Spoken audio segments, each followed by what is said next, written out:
여러분들의 인생이 더 아름답게 변하는 은혜가 있기를 주님의 이름으로 축복합니다. 사람의 인생이 바뀌는 데는 여러분들이 잘 아시는 것처럼 두 가지 방법이 있습니다. 하나는 그 사람을 둘러싼 세상이나 환경이 바뀌는 거죠. 그 사람의 주변의 조건이 바뀌는 것입니다.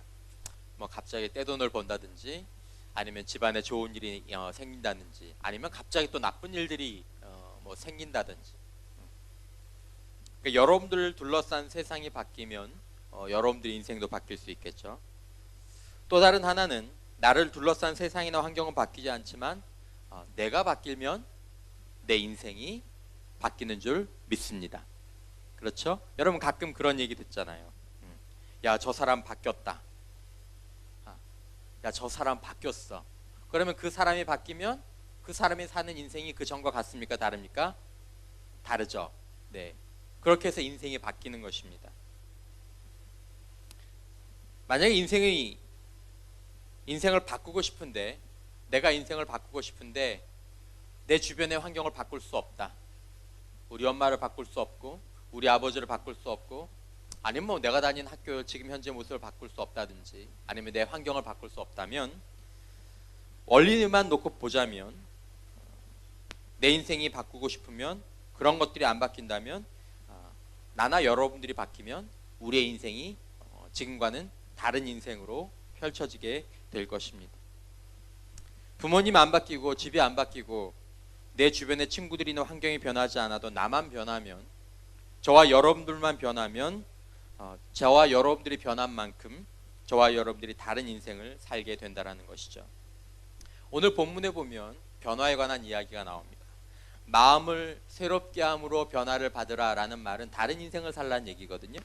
근데 이 변화는 환경의 변화를 말하는 것이 아니라 사람이 변한다라는 말이 무슨 말인지 오늘 본문에서 얘기하고 있는 것인데, 그것은 뭐냐 하면, 여기서 사람이 변했다라는 말은, 변화를 받으라라는 말은 외모를 뜻하는 것이 아니라, 외모를 고친다는 것이 아니라, 이것이 사람을 변하게 하는 것이 아니라, 정말 인생의 변화가 일어나려면 마음의 변화, 나의 변화가 우리들에게 일어나면 그 사람의 인생이 변하게 된다는 것입니다. 여러분, 올 한해 여러분들의 인생 가운데에서 여러분들의 삶에 여러분들의 인생의 변화의 축복들이 있기를 주님의 이름으로 축원합니다. 그러려면 뭘 바꿔야 되겠습니까? 뭘 먼저 바꿔야 될까요? 여러분들의 헤어스타일을 좀 바꾸는 것도 좋고, 또 방학을 맞아서 여러분들이 외모를 조금씩 고치는 것도 그렇게 나쁘지는 않지만, 그걸로는 인생을 바뀌어지는 것이 아니라 무엇이 바뀌어야? 마음이 바뀌어야. 사람이 바뀌었다. 여러분 그러잖아요. 저 사람 바뀌었어 라고 얘기할 때, 저 사람 바뀌었네, 수술했네, 그 얘기하는 게 아니잖아요. 그죠? 저 사람 바뀌었어 라고 얘기할 때는 그 사람의 내면에 무엇인가가 변화가 있었다라는 것이죠. 이것을 통해서 사람이 바뀌는 것이다라는 것입니다. 전 여러분들도 여러분들의 인생에 대한 개인적인 변화에 대한 열망과 갈망을 품고 살고 있다라고 생각합니다. 젊은 사람들의 마음 가운데 그런 소망이 있는 것 같아요. 변하고 싶다. 더 잘 살고 싶다. 반면에 사람들은 변하고 싶고, 그리고 자신의 삶 가운데서 변해야 된다라고 그런 생각을 느끼기도 하지만, 사람들은 변화에 대해서 몇 가지 장애물들을 갖고 있습니다. 뭐 일일이 살펴볼 필요는 없겠지만, 우선 사람들은 변화에 대해서 거부감이 좀 있어요. 내가 변화를 원한다라고 하지만 실제로 변화에 대한 두려움들이 좀 있습니다. 자, 여러분, 목포에서 사랑의 교회가 제일 좋은 줄 믿습니다. 근데 여러분들이 다른 교회가 좋다는 얘기를 하나 들었어. 여러분, 사랑의 교회보다 더 좋은 교회가 있으면 그 교회로 옮겨야 될까요? 옮기지 말아야 될까요? 뭐 옮긴다고 치고. 그래서 만약 여러분들한테 지금 더 좋은 교회가 있으니까 여러분 옮기세요. 그러면 여러분, 그래요? 그럼 제가 옮길게요. 금방 옮길 수 있을 것 같아요? 잘 못 옮길걸요. 잘 못 옮길 거예요. 혹시 더 좋은 교회가 있다고 하더라도 지금 내가 여기서 누리는 안정감이 있거든요. 내가 지금 어떤 경우에 내가 참 힘든 환경 가운데 빨리 빠져나가야 되는 환경 가운데 있는데, 그곳이 갖고 있는 익숙함 때문에 변화를 선택하지 못하는, 변화에 대한 거부감들도 있습니다. 그리고 변화에 대한 두려움도 있습니다. 내가 변하면 어떻게 될까? 그리고 어떤 사람들은 변화에 대한 절망도 있습니다. 목사님 자꾸 변화 얘기하지 마세요. 내가 나이가 별로 어리진 않지만 나이가 별로 많진 않지만 저도 나름대로 변하려고 몇 번 해봤는데 안 됐단 말이에요. 그냥 말로만 하는 변화, 머릿속으로만 얘기하는 그런 변화들 이젠 저한테도 지쳤어요. 전 그냥 이렇게 사는 게 맞는 것 같아요. 그러나 오늘 본문 가운데에서 변화에 대해서 말씀하시는 하나님은 사람을 변화시키시고 인생을 변화시키시는 분이십니다. 변화를 받게 하시는 분이십니다. 성경 역사를 보면 모든 사람들에게 두드러진 인생의 모습을 하나 얘기하라면 변화된 것입니다. 사도 바울이 변화된 것입니다. 요셉이 변화된 것입니다. 야곱이 변화된 것입니다. 아브라함이 변화된 것입니다. 다윗이 변화된 것입니다. 하나님은 사람을 변하게 하시는 분이십니다. 그러므로서 그 변화를 통해서 새로운 인생을 살게 하시고 복을 누리게 하시고 그가 복의 통로가 되게 하시는 것이 하나님께서 우리들에게 구원을 통해서 베풀어 주시는 것이다라는 것입니다. 그러므로 그리스도인은 변화라는 말과 분리되어서 생각할 수 없습니다. 오늘 본문에서도 하나님은 이 세대에 갇혀 사는 사람들에게 하나님의 나라의 백성과 하나님의 자녀된 삶을 살도록 인도하시는 분이십니다. 어떤 인생이든지 하나님께서 변화시키지 못하시는 인생은 없다라는 것이 성경이 우리들에게 주는 교훈입니다. 그 사람의 과거가 문제가 됩니까? 여러분, 하나님은 어떤 과거에 있는 사람이든지 변화시킬 수 있다는 것을 보여주시기 위해서 성경에서 특별히 어려운 상황에 있던 사람들을 변화시키는 것들을 보여주셨습니다. 창녀, 죄인들, 배척받은 사람들, 희망이 없는 사람들, 절망 가운데 있는 사람들, 변화가 쉽지 않다고 여기는 사람들을 변화시킴으로 말미암아 하나님께서 당신께서 우리들의 삶 가운데 변화를 일으키기를 원하신다는 것들을 보여주셨다는 것입니다. 여러분, 하나님 앞에서 우리들의 과거가 문제가 되지 않는다는 사실을 우리는 성경을 통해서 생각할 필요가 있습니다. 여러분들의 가정도 문제가 되지 않습니다. 여러분들의 타고난 성격도 문제가 되지 않습니다. 여러분들이 과거에 받았던 어떤 상처도 문제가 되지 않는다고 조심스럽게 말씀드리고 싶습니다. 왜냐하면 제가 조심스럽게 말씀드리는 이유는 그것들이 절대로 여러분들에게 가볍지는 않기 때문에. 여러분, 고린도후서 5장 17절 말씀에 보면 우리 다 같이 한번 읽어볼까요? 화면에 나오는지 모르겠지만 고린도후서 5장 17절 제가 읽겠습니다. 나오네요. 왜냐면 제가 원고를 되게 늦게 줬어요. 그러면 안 되는데 되게 늦게, 나도 변화 받아야 돼요. 늦게 줬어요. 같이 한번 읽겠습니다. 시작. 그런즉 누구든지 그리스도 안에 있으면 새로운 피조물이라. 이전 것은 지나갔으니 보라, 업데이트 되었도다. 버그가 해결되었도다. 보라, 무엇이 되었도다? 새 것이 되었도다. 할렐루야. 내가 물건을 보냈는데 그냥 고쳐서 온 게 아니라 새 거가 왔다는 거예요. 새 거가. 여러분이 지금 어떤 상황과 처지에 있든 변화에 대한 거부감과 두려움과 절망, 이런 것들을 품고 있을 수 있지만 하나님은 사람들을 변화시켜 오셨고 지금도 변화시키고 계시고 우리는 마땅히 하나님께서 우리를 변화시킬 것에 대한 기대를 품는 것이 우리의 믿음인 줄 믿습니다. 이것이 복음이다라는 것이. 변화된 존재, 변화된 삶, 이것이 복음의 능력이고 이것이 복음의 축복이다라는 것입니다. 자, 그렇다면 마음이 바뀐다, 마음의 변화를 받는다, 이건 여러분들이 이해하시겠죠. 그래서 사람이 마음이 변하면 사람이 바뀌지. 이 마음은 사람의 영혼의 좌소거든요. 가장 중요한 것이거든요. 여기에 변화가 생기면 사람이 변하는 거예요. 여기에. 근데 여러분, 이 마음이 바뀐다라는 말은 사실은 약간 모호하기도 하고 여러 가지 의미가 담겼다라는 것입니다. 오늘 여러분들이 마음이 바뀐다라는 의미 가운데 두 가지 부분들을 생각해 보려고 합니다. 여러분, 그 중에서 아마 이 마음이 바뀐다라는 의미가 갖고 있는 가장 큰 의미 가운데 하나는 그 사람이 자신을 바라보는 정체성이 바뀐다라는 의미일 것입니다. 이걸 좀 더 넓게 생각해 보면서 첫 번째 여러분들과 생각해 보기를 원하는 것은 이런 질문입니다. 정체성에는 두 가지가 들어가 있는데, 하나는 나는 누구인가? 두 번째는 나는 어떤 목적을 가지고 지금 이 땅에서 지금의 삶을 살고 있는가? 여러분들은 어떤 사람입니까? 그리고 여러분들은 지금 삶을 살면서 어떤 목적을 가지고 어떤 것들을 목표로 하고 삶을 살아가고 있습니까? 여기에 변화가 생기면, 아니면 여기에 무엇인가가 추가가 되면 마음이 바뀌는 것입니다. 그리고 그게 바뀌면 인생이 바뀝니다. 삶을 사는 게 바뀐다라는 것입니다. 여러분, 전 여러분들이 오늘도 여러분들 스스로 생각하기에 열심히 사는 멋있는 삶을 살기를 원한다라고 생각합니다. 근데 사실은 삶을 돌아보면 여러분들 스스로 흡족하지 못할 때도 많이 있죠. 아, 내가 왜 이렇게밖에 못 살지? 내가 이렇게 살면 안 되는데.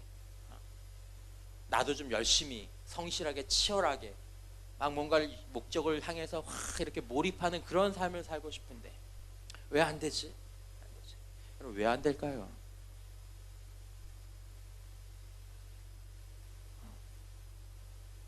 뭐가 바뀌어야 될까요? 여러분, 우리는 때로 내가 어떤 삶을, 바람직한 삶을, 긍정적인 삶을, 열심 있는 삶을, 이 삶을 살지 못하는 이유가 나의 과거나 환경 때문에 있다라고 느끼는 경우가 많이 있는 것 같습니다. 아, 내가 지금 이렇게 사는 건 내 과거 때문이야. 우리 집안 때문이야. 내가 있었던 어떤 일들 때문이야. 과연 그럴까요, 여러분? 여러분 잘 보십시오. 여러분들이 이렇게 바라보기에 지금 자신의 인생 가운데서 성실하고 열심 있게 자신의 삶을 치열하게 성실하게 쫙 살아나가는 사람이 여러분들보다 과거가 좋은지, 여러분들보다 환경이 좋은지, 그래서 그 사람들이 그렇게 사는지, 그런 사람도 일부 있겠죠.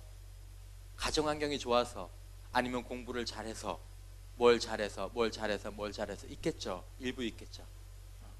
하지만 여러분 잘 보십시오. 그런 사람들이라고 할지라도 오늘의 삶 가운데 활기 있고 열정적이고 무엇인가 그 사람 가운데 충만한, 어디를 향해서 달려가는 그런 모습을 보이는 사람은 과거 때문에 그런 게 아닙니다. 더 중요한 게 무엇입니까? 그 사람이 바라보는 미래에 그 사람이 오늘 어떻게 사는지가 달려있다는 것입니다. 여러분, 우리는 가정환경의 영향을 받습니다. 여러 조건의 영향을 받습니다. 그러나 오늘 어떤 사람이 열정적인 삶을 사느냐 그렇지 못하냐라는 것은 그의 가정환경이나 IQ 문제가 가장 중요한 요소가 아니다라는 거예요. 나는 IQ가 나빠서, 나는 머리가 좀 부족해서 오늘 그런 삶을 살지 못해. 그게 아니다라는 것입니다. 그게 아니에요, 여러분. 열정적인 삶은 오늘 그 삶을 사는 사람이 자신의 미래 가운데 미래에 대한 분명한 그림이 있고 내가 어느 방향으로 나가야 될지에 대한 미래가 확고할 때 그 사람이 오늘 성실하고 열정적인 삶을 살아가게 된다는 것입니다. 난 저런 사람이 되고 싶어, 난 저 길로 가고 싶어 라는 것들이 마음속에서 미래에 대한 그림이 명확하게 있을 때 그 사람은 지금의 삶 가운데에서 힘을 내면서 나간다는 것입니다. 힘을 내면서.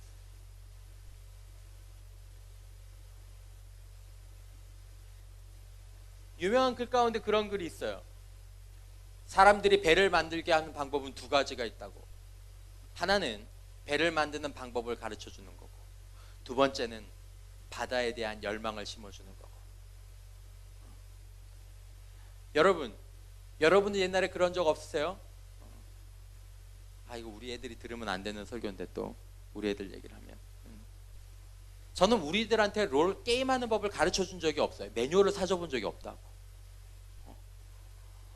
근데 걔가 게임을 하고 싶으니까 어떻게 해서든지 게임하는 방법, 레벨을 올리는 방법들을 알아내서 게임을 하더라고요. 그 아이에게 열정이 있어요. 쓸데없는 열정, 갖다 버릴 열정. 여러분들도 그런 열정 있어 본 적 없으세요? 아마 그런 잡기 가운데에서 여러분들도 요즘 당구 많이 치나요? 저희 그 대학교 다닐 때는 이제 잡기가 게임방이 아닌 PC방이 아직 아닐 때는 이렇게 젊은 친구들이 당구를 많이 쳤어요. 당구를 한참 배울 때는 흔히 뭐라 그래요? 눈을 감으면 사람들을 머리를 보면 뭐처럼 보인다 그래요? 당구공처럼 보인다고. 열정이 있어요, 열정. 왜냐하면 미래에 대한 확고한 그 그림이 있기 때문에. 여러분 아무리 공부 방법을 가르쳐줘 보세요. 야, 수학은 이렇게 하는 거고 영어는 이렇게 하는 거야. 여기까지 이렇게 하고 저렇게 하고 저렇게 하고. 공부 안 합니다, 여러분. 안 해요. 하지만 여러분, 내가 공부를 해야 될 분명한 이유가 있고 공부를 해야 될 목표가 있는 강렬한 열망이 있는 애들은 책을 갖다 뺏어도 합니다. 학교 가지 말라고 해도 어떻게든지 해요. 왜냐하면 그 아이들에게는 목표가 있기 때문에, 미래가 있기 때문에. 미래에 달린 거예요. 미래가 생기면 마음의 변화가 찾아옵니다. 여러분, 저와 여러분들은 어떤 사람이 되기로, 어떤 인생을 살기로 선택하셨습니까? 여러분들의 미래를. 여러분, 인생의 넓은 바다 위에 모든 배가 움직이고 있습니다. 우리는 다 유명한 비유로 치면 인생이라는 바다를 항해하는 한편의 배들과 같습니다. 여러분, 매일처럼 자고 일어나서 끊임없이 우리가 움직이는 것처럼 우리 인생의 배는 끊임없이 항해하고 있습니다. 하루도 쉬는 날이 없어요. 여러분 인생에 하루라도 쉬는 날이 있습니까? 오늘 하루는 인생 쉬는 거 잠깐 멈추는 거 이런 거 없잖아요. 시간은 계속 흐르잖아요. 그러나 여러분, 모든 배가 움직인다고 모든 배가 항해하는 것은 아니지 않습니까? 유명한 말처럼 어떤 배는 항해를 하고 있고 어떤 배는 아주 빨리 움직이고 있지만 표류하고 있습니다. 차이가 뭡니까? 얼마나 빨리 가느냐고요? 여러분, 사랑의 교회에서 택시를 탔습니다. 급해. KTX가 급해. 타자마자 아저씨 빨리 가주세요. 그래, 빨리 갈게요. 빨리 가고서 아저씨 다 왔어요? 어딜요? 제가 빨리 가자라 그랬잖아요. 어딘지 얘기하지 않았어요. 일단 빨리는 가고 있는데 어딘지 내가 모르겠다고.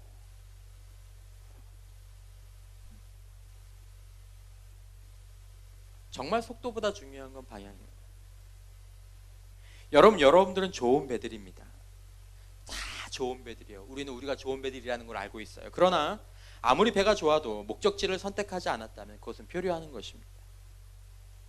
여러분들은 어떤 사람이 되기를 원하십니까? 어떤 인생을 살기를 원하십니까? 이게 정해주셔야 합니다. 나는 그리스도의 형상을 닮은 새로운 사람이 되겠어. 나는 그리스도의 형상을 닮은 새로운 사람이 되겠어. 로마서 8장 29절 말씀에 하나님이 미리 아신 자들을 또한 그 아들의 형상을 본받게 하기 위하여 미리 정하셨으니 이게 하나님의 뜻이구나. 나는 이런 사람이 앞으로 되겠어. 내 입으로 선택하고 내 마음으로 선택하는 것.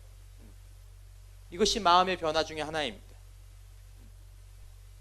나는 내 삶을 그리스도께 드리고 하나님께서 원하시는 삶을 살겠어. 하나님의 선하시고 기뻐하시고 온전하신 뜻이 무엇인지를 분별하면서 살겠어 라고 선택하는 것이 우리 인생에서 영적으로 굉장히 중요한 한 번의 선택이 되는 것입니다. 그리고 거기서 방향이 생기는 것입니다. 마음의 변화가 생기는 것입니다. 인생의 변화가 생기는 것입니다. 이것을 선택하고 결정하기 전에는 그 일들이 생기지 않는 것입니다. 여러분, 우리는 변화되길 원한다고 했습니다. 그리고 하나님 우리를 변화시켜 주시길 원하십니다. 새로운 피조물로. 오늘 본문에 뭐라고 얘기하고 있습니까? 그런즉 누구든지 그리스도 안에 있으면 새로운 피조물이라. 고린도후서 말씀. 누구든지 그리스도 안에 있으면 새로운 피조물이라는 것입니다. 그러므로 누구든지 그리스도 안에 있으면, 누구든지 예외 없이 그리스도 안에 있으면 새로운 피조물로 변화될 수 있습니다. 그러나 이 말은 어느 누구도 그리스도 밖에서는 결코 새로운 피조물이 될 수 없다라는 것입니다.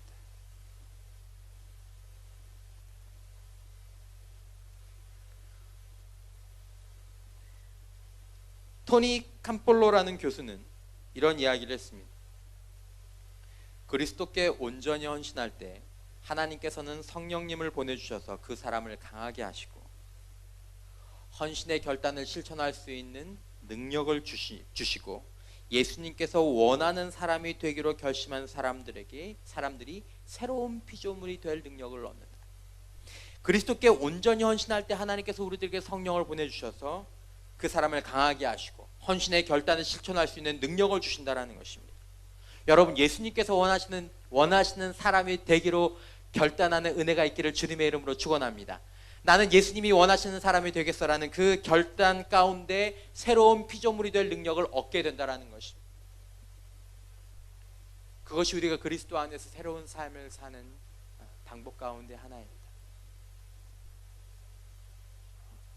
여러분이 여러분들의 인생을 바꾸기 위해서 얼마나 더 많이 여러분들의 인생을 바꿀 수 있는 변화의 길들을 밖에서 모색할지 모르겠지만 하나님은 그리스도 안에서 우리를 새로운 피조물로 만들 수 있다고 선언하셨습니다.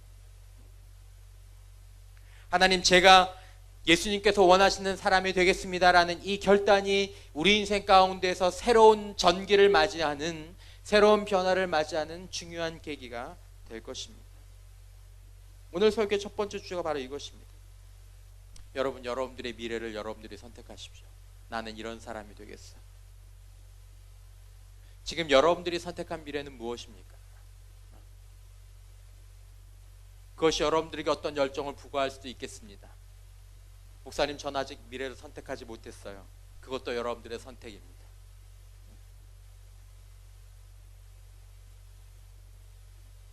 그리스도 안에 여러분들의 저의 미래가 있기를 주님의 이름으로 축원합니다. 하나님의 뜻을 우리들의 미래로 둘 수 있기를 주님의 이름으로 축원합니다.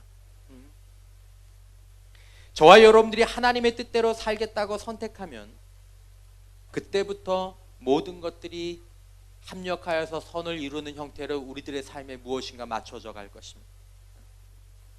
로마서 8장 28절 말씀 함께 한번 읽어보도록 하겠습니다. 시작. 우리가 알거니와 하나님을 사랑하는 자 곧 그의 뜻대로 부르심을 입은 자들에게는 모든 것이 합력하여 선을 이루느니라. 여기서 말한 하나님을 사랑하는 자가 무엇입니까? 하나님, 저는 하나님의 뜻대로 살기를 원합니다. 하나님, 저는 그리스도 안에 있기를 원합니다. 제 미래가 그렇게 되기를 원합니다. 하나님, 저는 그렇게 살겠습니다. 하나님, 저를 도와주십시오. 저를 도와주십시오. 이것뿐이다라는 것입니다. 여러분, 이것이 저와 여러분들의 삶의 변화를 가져오는 것입니다. 여호수아서 24장 15절에 보면 여호수아가 이렇게 백성들을 모아놓고 이야기합니다. 이제 여호수아는 이 백성들을 떠나서 여리고에서 자신의 리더십을 내려놓을 바로 그때입니다. 자신이 떠나가면서 얘기합니다. 만일 여호와를 섬기는 것이 너희에게 좋지 않게 보이거든 너희 조상들이 강 저쪽에서 섬기던 신들이든지 또한 너희가 거주하는 땅에 있는 아모리 족속의 신들이든지 너희가 섬길 자를 오늘 택하라. 오직 나와 내 집은 여호와를 섬기겠노라. 여러분, 세상을 섬기겠습니까? 하나님을 섬기겠습니까? 여러분들은 정확하게 어디에 섬기겠다라고 결단하시고 헌신하셨습니까? 이것에 저와 여러분들의 미래가 달려있고 그것이 우리 인생의 현재를 결정할 것입니다. 하나님, 저는 하나님이 원하시는 사람이 되고 싶습니다. 하나님, 저는 하나님의 뜻대로 사는 사람이 되고 싶습니다. 하나님, 그 사람은 오늘 하는 게 달라질 것입니다. 하지만 그것에 대해서 결정 내리지 않은 사람은 동일하게 그의 결정처럼 오늘 하는 것이 달라질 것입니다. 왜 기도하겠습니까? 왜 예배하겠습니까? 뭐하러 말씀을 보겠습니까? 내 인생에 그곳을 살기로 선택하지 않았는데, 나는 세상을 선택하기로, 세상에 나가기로 결정했는데 변화가 일으켜지지 않는 것입니다. 그의 인생은 계속 그렇게 될 것입니다. 변화되지 못한 채로 살아왔던 대로 살아가게 될 것입니다. 여러분, 우리는 인생의 변화를 원하지 않습니까? 정말 아름다운 변화들을 원하지 않습니까? 그리스도 안에 있으면 새로운 피조물이라 새 것이 되었도다. 이것이 하나님의 약속이고 선언이십니다. 두 번째, 여러분 미래를 선택했다면 그 다음에 중요한 선택은 아까 말씀드렸던 것처럼 보다 더 깊이 정체성과 연관되어 있습니다. 정체성. 여러분들 사람들이 정체성이 중요하다는 이야기는 여러분 많이 들어보셨죠? 정체성이 너무 중요해. 자아에 대한 존중감, 이게 너무 중요한 거죠. 자아상, 그죠? 자아상, 자존감, 다 같은 말이에요. 이게 중요하다는 얘기 여러분 들어보셨잖아요. 여러분, 낮은 자존감, 낮은 자아상이 얼마나 나쁜 영향을 미치는지 여러분들 자주 들어보셨잖아요. 자존감이 낮으면, 자아상이 안 좋으면 소극적이 되거나 아니면 자신의 삶에 있는 좋은 기회들을 놓쳐버리거나 뭐 아니면 여러 가지 문제들이 생기는. 반면에 높은 자존감을 가지면 좋은 영향력들을 많이 끼칠 수 있다는 것도 여러분 들어보셨죠. 자아상이 건강해야 돼. 자존감이 높아야 돼. 의외로 젊은 친구들도 낮은 자존감 때문에 고민하는 친구들이 굉장히 많더라고요. 많아요. 이 중에 그냥 우리가 자존감 검사를 한번 쭉 해보면 높은 자아상, 자존감을 가진 사람 많지 않아요.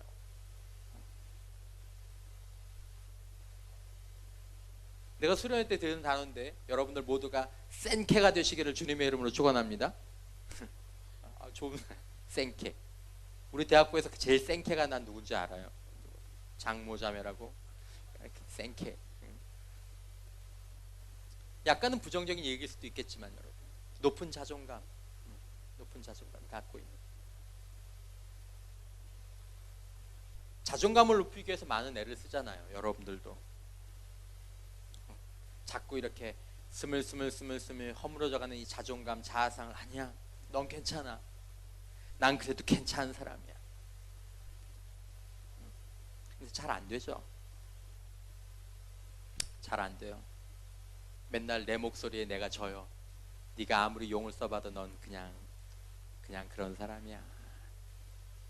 그래, 난 그런 사람이야.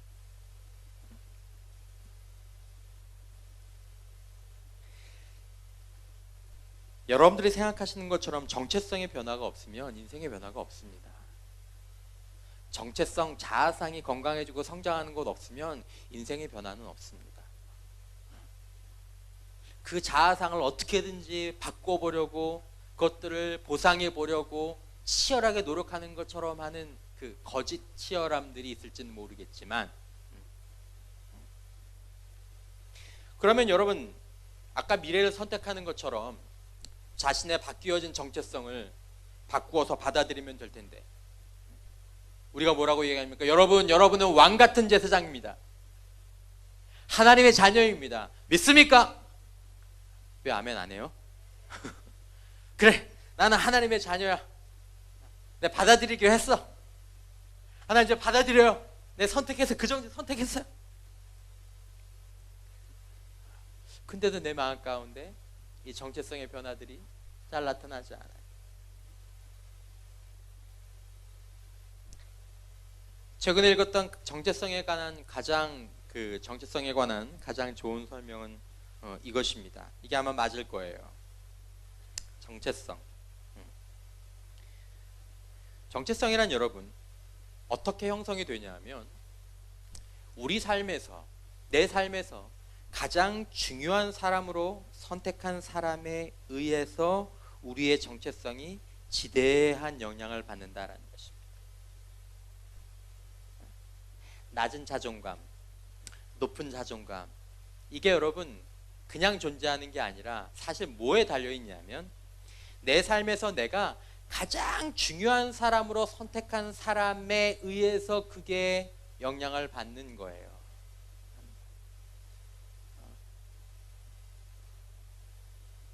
좀 쉬운 말로 해보죠. 여러분들도 강의나 이런 곳에 들어보셨겠지만, 정체성은 어떻게 생기는 거냐면, 정체성은 독립적으로 생기지 않아요. 정체성이라는 것은 거울에 비춰진 자아를 보는 것입니다. 거울. 근데 이 거울이 누구냐라는 거예요. 이 거울이 누구예요? 내가 내 삶 가운데에서 가장 중요한 사람으로 선택한 사람이 거울이 되는 것입니다. 내 정체성을 비추는 거울.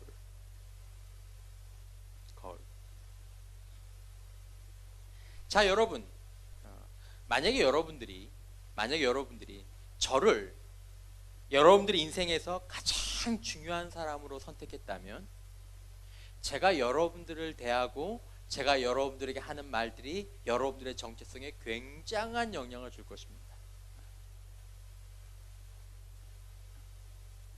내가 만약에 나를 정말로 중요하게 생각하는 형제에게 야, 너 멋있어 라고 얘기하면 멋있지. 기분 좋고. 근데 여러분 가운데서 저를 중요한 사람으로 생각하지 않고 친구를 굉장히 중요한 사람으로 선택한 사람이 있다고 합시다.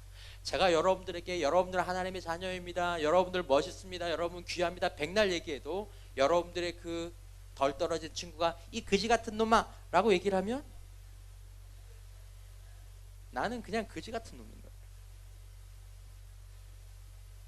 나는 쓸모없는.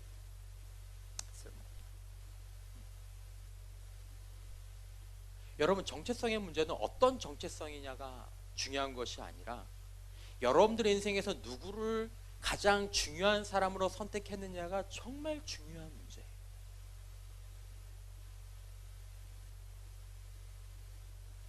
어렸을 때 아니면 지금 여러분, 한 사람이 갖고 있는 이 자아에 대한 개념은 자기가 자신의 삶 가운데서 가장 중요하다고 생각하는 사람이 그 사람에 대해서 생각하는 바에 따라서 성립되는 것입니다. 무섭죠? 내가 내 삶에서 가장 중요하다고 여기는 사람이 나를 예쁘거나 멋있다라고 보아주면 세상 모든 사람이 다 나를 못생겼다고 하더라도 나는 예쁜 거예요, 못생긴 거예요? 예쁜 거예요. 내가 사랑하는 그 남자 아니면 내가 사랑하는 그 아내, 그 사람이 정말 그 사람이 중요한데 그 사람이 나에게 너 예뻐, 세상에서 네가 제일 예뻐 그렇게 얘기해주면 주변에 아무런 사람들이 이 바보야, 넌 세상에서 너같이 못생긴 애가 없을 거야 라고 아무리 손가락질해도 I'm okay, 난 예뻐, 난 기분 좋아. 왜냐하면 내가 제일 중요하게 생각하는 그 사람이 나를 예쁘다고 해줬으니까. 근데 내가 제일 중요하게 생각하는 그 사람이 내 마음에 상처를 주면 엄마가 나를 안아주고 아빠가 나를 안아주고 목사님이 나를 안아주고 친구들이 나를 안아주고 세상 모두가 다 위로해줘도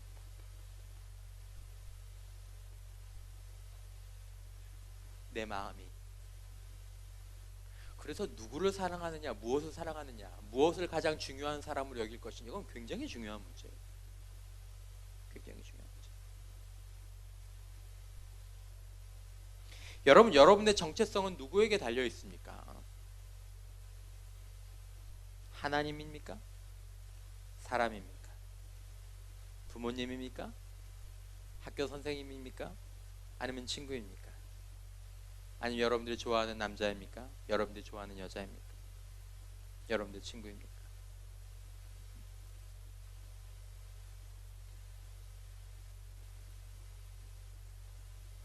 어릴 때 어머니의 말이나 역할 정말 중요하죠. 어릴 때 어머니의 말이나 역할. 유대인들이 이걸 잘해요. 유대인들이 이걸 잘해요. 유대인들이 자녀들에게 이런 말을 잘해요. 너는 천재야. 너는 멋있어. 너는 예뻐. 너는 할 수 있어. 학교에서 널 못 알아줄 뿐이야.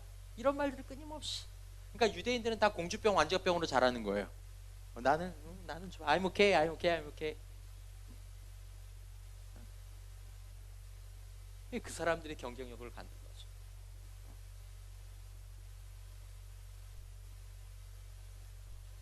내가 학교 다닐 때 선생님, 그때는 중요할 수밖에 없는 사람이죠.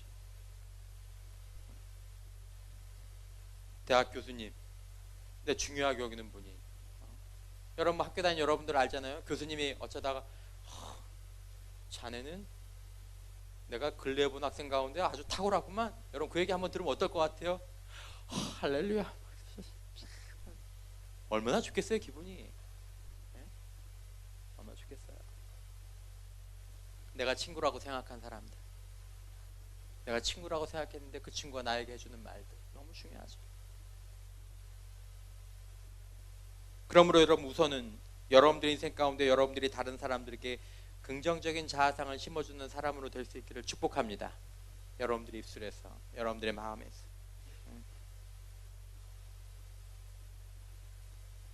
하나님께서 우리들에게 주신 책임이 이겁니다. 그 사람들이 자신을 아무것도 아닌 것처럼 느낄 때, 난 아무것도 아니야, 난 아무것도 아니야, 난 아무것도 아니야. 아니야, 너 특별해. 시험을 못 치고 온 아들에게, 야, 너 특별해, 넌 천재인데, 야, 네가 제일 잘했어. 아, 목사님 뻥이잖아요. 뻥입니까 여러분? 아닙니다 여러분. 저와 여러분들은 정말로 특별한 존재입니다. 믿습니까? 여러분, 우리는 정말 특별한 존재. 우리 영혼이 본능적으로 알아요. 그걸, 내가 특별한 존재라는 걸. 그러니까 상처를 받는 거예요. 나는 특별한 존재라는 걸 알고 나는 그렇게 대우받아야 될 것 같은데 선생님이, 어머니가, 친구가, 또 목사님들이 그렇게 얘기하지 않으시니까 내가 상처를 받는 거죠. 성경에는 바나바가 그런 사람이었죠. 여러분, 정체성의 변화가 있기 위해서, 그러므로 가장 중요한 것은 무엇이냐면, 여러분, 우리의 마음의 변화, 가장 중요한 것이 무엇이냐면, 여러분들과 저 인생 가운데서 예수님을 여러분과 저 인생 가운데서 가장 중요한 사람으로 삼으라는 것입니다. 내 인생에서 가장 중요한 사람 예수님, 내 인생에서 가장 중요한 분 하나님.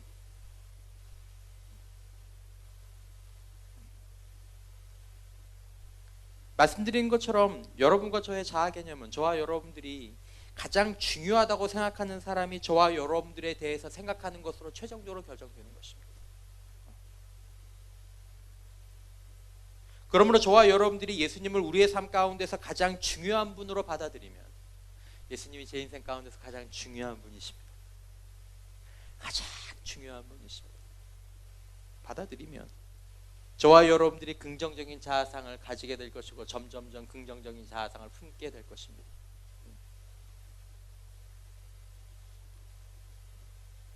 여러분, 예수님은 저와 여러분들이 우리의 부모님보다, 세상 어느 곳보다 주님을 더 사랑해야 한다고 말씀하셨습니다.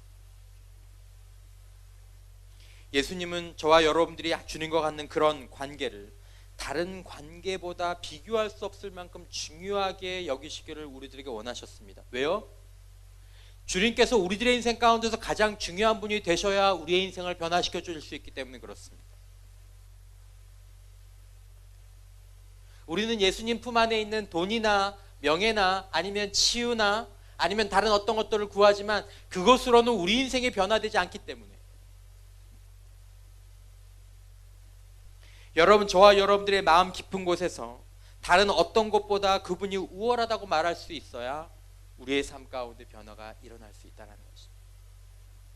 주는 제 마음 가운데, 제 인생 가운데 가장 중요한 분이 예수님이십니다.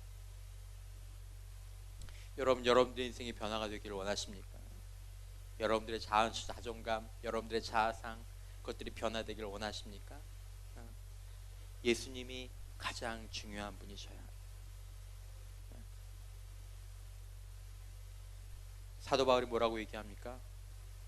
이는 내게 사는 것이 그리스도니 죽는 것도 유익함이라. 내가 예수님을 위해서라면 죽어도 좋다. 죽어도 좋다. 우리 때로 이 고백을 사람에게 돌리죠. 내가 널 위해서 죽어도 좋아. 사람은 그럴 수 있는 게 아닙니다. 전 여러분이 예수님을 믿는다라고 알고 있습니다. 그러나 예수님을 믿는 것만으로는 절대로 충분하지 않습니다. 그것으로 우리가 변화되는 것이 아닙니다. 그것이 이제까지 예수를 믿으면서도 우리가 잘 변화되지 않는 이유입니다. 변화된 인생을 살지 못하는 이유입니다. 낮은 자존감으로 고통받는 이유입니다. 왜냐하면 가장 중요한 것이 다른 사람이기 때문에.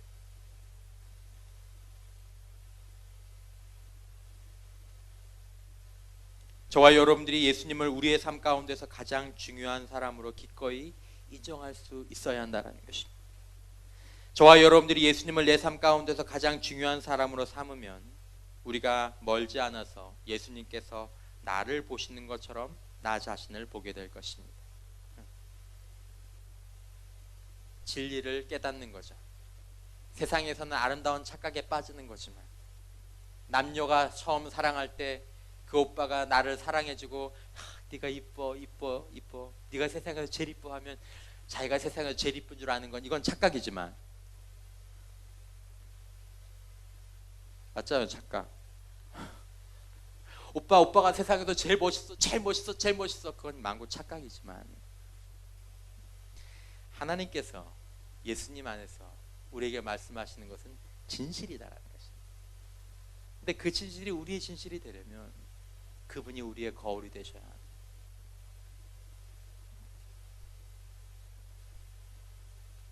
여러분, 예수님은 저와 여러분들이 대단하다고 생각하십니다. 예수님은 저와 여러분들이 훌륭하다고 생각하십니다. 우리가 예수님을 사랑하고 그 예수님을 우리의 인생 가운데 가장 중요한 분으로 여길 수 있다면 그분이 보시는 것이 우리가 보는 것이 될 것입니다. 다른 사람들이 뭐라고 하더라도 그분이 보시는 것이 내가 보는 것이 될 것입니다. 이사야서 43장 1절 말씀에 야곱아 너를 창조하신 여호와께서 지금 말씀하시느니라. 이스라엘아 너를 지으시니가 말씀하시느니라. 너는 두려워하지 말라. 내가 너를 구속하였고 내가 너를 지명하여 불렀나니 너는 누구의 것이라? 너는 내 것이다. 너 내 거야. 어디서 한번 좀 들어본 말 같지 않아요? 아니면 어디서 한번 들어보고 싶은 말 아니에요? 너 내 거야. 오빠 내 거야. 좋아요, 싫어요? 이사야서 43장 4절 말씀 다 같이 함께 읽겠습니다. 한번 읽어보겠습니다. 시작. 내가 내 눈에 보배롭고 존귀하며 내가 너를 사랑하였은즉 내가 내 대신 사람들을 내어주며 백성들이 내 생명을 대신하리니.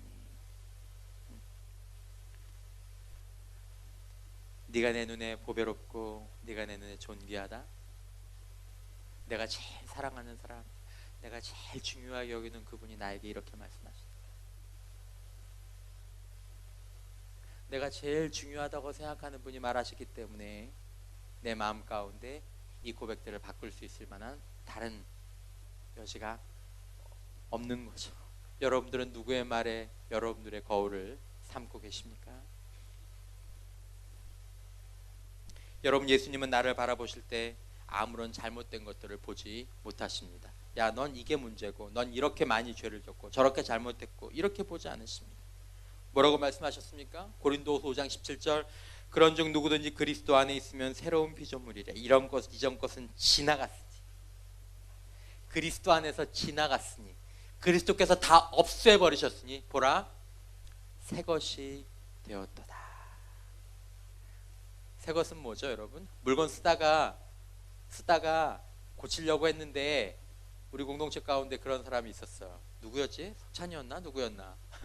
누가 그랬는데 물건 쓰다가 고장이 나서 고치려고 보냈대요. 근데 부품이 없어서 그냥 새 거로 다시 줬다고 자랑을 하더라고. 오늘 본문에 뭐예요? 새 것이 되었도다. 여러분, 인간은 살다가 닳습니다. 헌 것이 됩니다. 때가 묻고 죄를 짓고 흠이 생기고 근데 그리스도 안에서 그리스도로 인해서 예수님께서 우리의 죄를 십자가에 달려 돌아가심으로 인해서 우리가 뭐가 된다고요? 한 번도 죄를 짓지 않은 것처럼 새 것이 됩니다. 새 거잖아요. 한 번도 안 딴.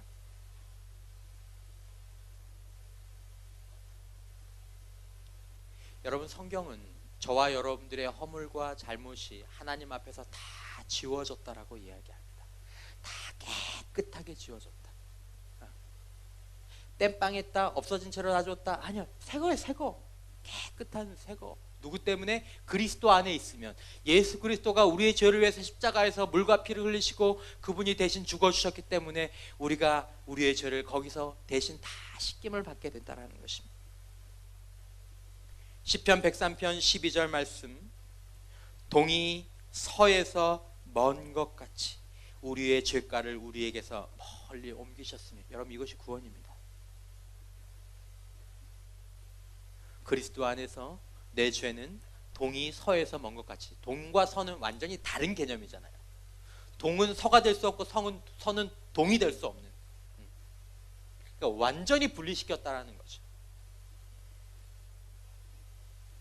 미가서 7장 19절 말씀, 다시 우리를 불쌍히 여기셔서 우리의 죄악을 발로 밟으시고 우리의 모든 죄를 깊은 바다에 던지시리이다. 찾지 못할 깊은 바다에. 없어. 찾을 수가 없어. 네 죄가 어디 있느냐? 그리스도 안에서 네 잘못이 어디 있느냐? 보라, 새 것이 되었다. 깨끗하다. 얘는 깨끗해. 얘는 깨끗해.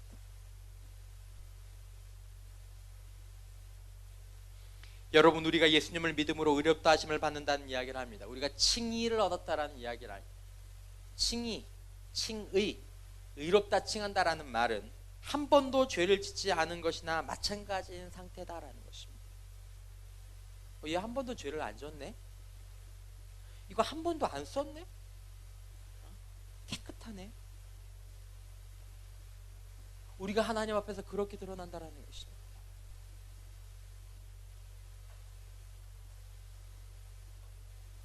여러분, 하나님께서 우리를 어떻게 보십니까? 우리를 어떻게 말씀하십니까?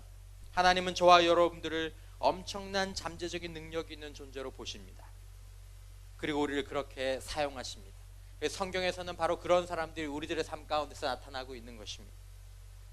요한복음 14장 12절 말씀 다 함께 한번 읽어보겠습니다. 시작. 내가 진실로 진실로 너희에게 이르노니 나를 믿는 자는 내가 하는 일을 그도 할 것이요 또한 그보다 더 큰 일도 하리니 이는 내가 아버지께로 감이라. 아멘.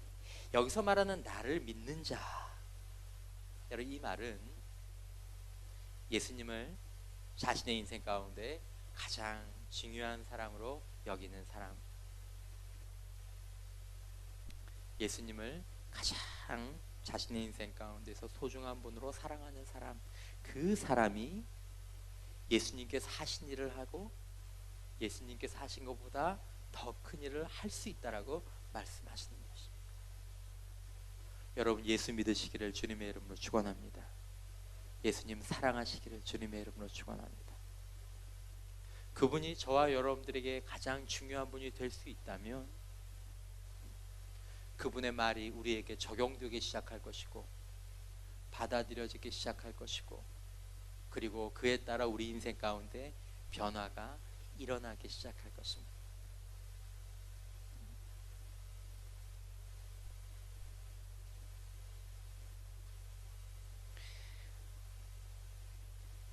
유명한 설교학 교수 가운데 크레독이라는 사람이 있습니다.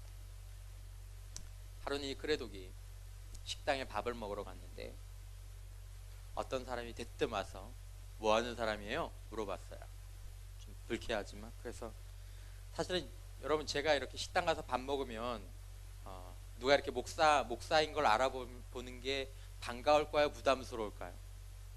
맞아요. 잘 아시네요. 목사도 아닌데 어떻게 잘 아세요? 부담스러워요. 근데 이 사람도 이제 편하게 밥을 먹고 싶은데 와서 물어보니까 혹시 뭐 하는 분이세요?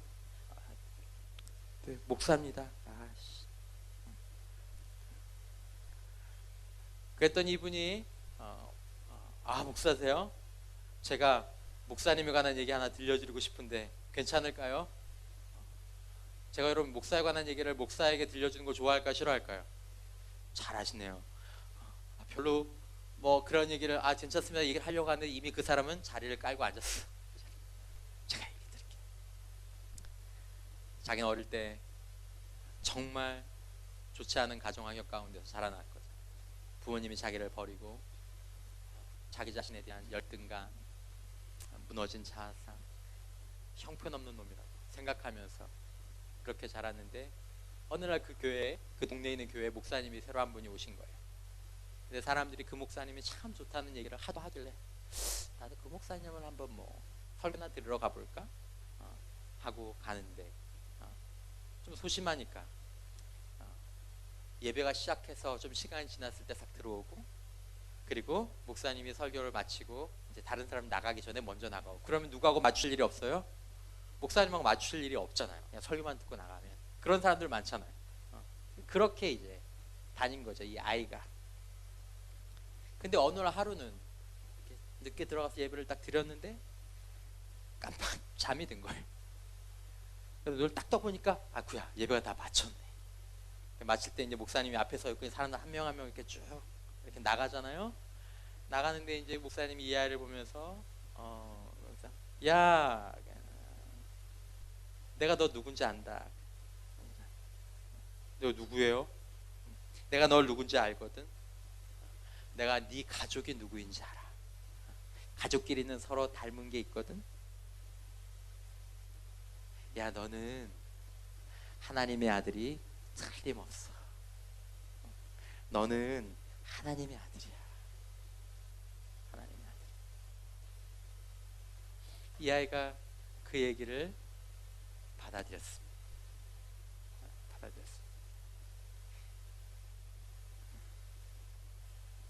그 이야기를 그 크레독에게 해주었습니다.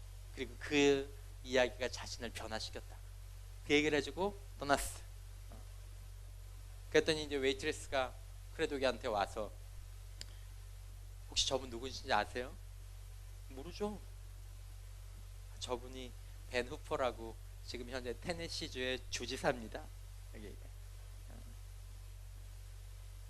여러분, 한 남자가 자신이 하나님의 아들이라는 사실을 알게 되자 자신을 보는 방식이 송두리째 변하는 것입니다. 다른 사람들의 의견이 이제 더 이상 그의 자존심과 그의 자존감과 가치를 떨어뜨릴 수 없는 것입니다. 왜냐하면 내가 하나님의 아들이라는 것을 알았기 때문에. 우리가 다 이 기로에 서 있습니다, 여러분. 지금 여러분들은 여러분들 자신을 누구라고 바라보고 계십니까? 내가 하나님의 참된 자녀이고 하나님의 거룩한 상속자인 것을. 요한복음 1장 12절에 영접하는 자 곧 그 이름을 믿는 자들에게는 하나님의 자녀가 되는 권세를 주셨으니 내가 하나님의 아들인 것을, 내가 사랑하는 하나님의 아들인 것을. 여러분, 우리가 하나님을 사랑하고 이 사실을 깊이 묵상하고 받아들일 때 지금껏 내가 사람들을 통해서 형성해왔던 내 자아상과 내 자존감에 변화들이 찾아오고 이것이 정말 내 것이 될 때 우리 인생에 변화가 나타나게 된다는 것입니다. 말씀을 맺겠습니다. 여러분, 여러분들의 미래가 어떠십니까? 여러분들은 어떤 미래를 선택하셨습니까? 어떤 미래를 결단하셨습니까? 그리스도 안에 여러분들의 미래를 두셨으면 좋겠습니다. 하나님의 뜻을 여러분들의 미래에 두셨으면 좋겠습니다. 여러분 인생에서 가장 중요한 분이 누구십니까? 여러분들 자신입니까? 그럼 여러분들의 자아상은 여러분들 보기에 달려있는 것입니다. 여러분들의 친구입니까? 여러분들의 친구에게 달려있는 것입니다. 세상입니까? 세상에 달려있는 것입니다. 여러분들을 변화시키지 못할 것입니다. 그러나 여러분들과 저를 사랑하시는 살아계신 하나님이 계시니 그 하나님을 사랑하는 은혜가 저와 여러분들이 있게 되시기를 주님의 이름으로 축원합니다.